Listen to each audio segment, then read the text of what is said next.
Ang mabuting balita ng Panginoon ayon kay San Lucas, chapter 14, verse 1 and verse 7 to 14. Isang araw ng pamamahinga, si Jesus ay inanyayahang kumain sa bahay ng isang pinuno ng mga Pariseo at binabantayan nilang mabuti ang kanyang mga kilos.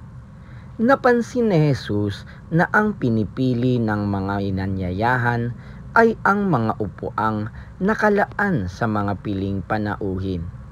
Kaya't sinabi niya ang talinghagang ito, "Kapag inanyayahan kanino man sa isang kasalan, huwag mong pipiliin ang tanging upuan. Baka may inanyayahang lalong tanyag kaysa iyo. At lalapit ang nag-anyaya sa inyong dalawa at sasabihin sa iyo, 'Maaari bang ibigay ninyo ang upuang iyan sa taong ito?' Sa gayoy mapapahiya ka at doon malalagay sa pinakaabang upuan.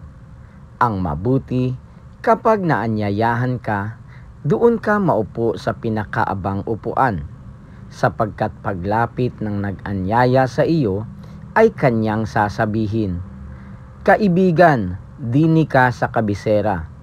Sa gayon, nabigyan ka ng malaking karangalan sa harapan ng mga panauhin, sapagkat ang nagpapakataas ay ibababa, at ang nagpapakababa ay itataas."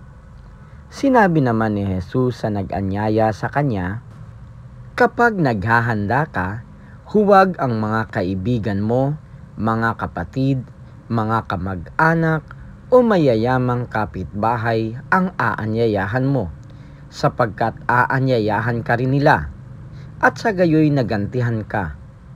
Kaya kung ikaw ay maghahanda ng isang malaking salo-salo, ang mga pulubi, mga pingkaw, mga pilay, at mga bulag ang anyayahan mo, hindi sila makagaganti sa iyo, at sa gayoy magiging mapalad ka. Gagantihan ka ng Diyos sa muling pagkabuhay ng mga banal." Ang mabuting balita ng Panginoon. Pinupuri ka namin, Panginoong Hesukristo.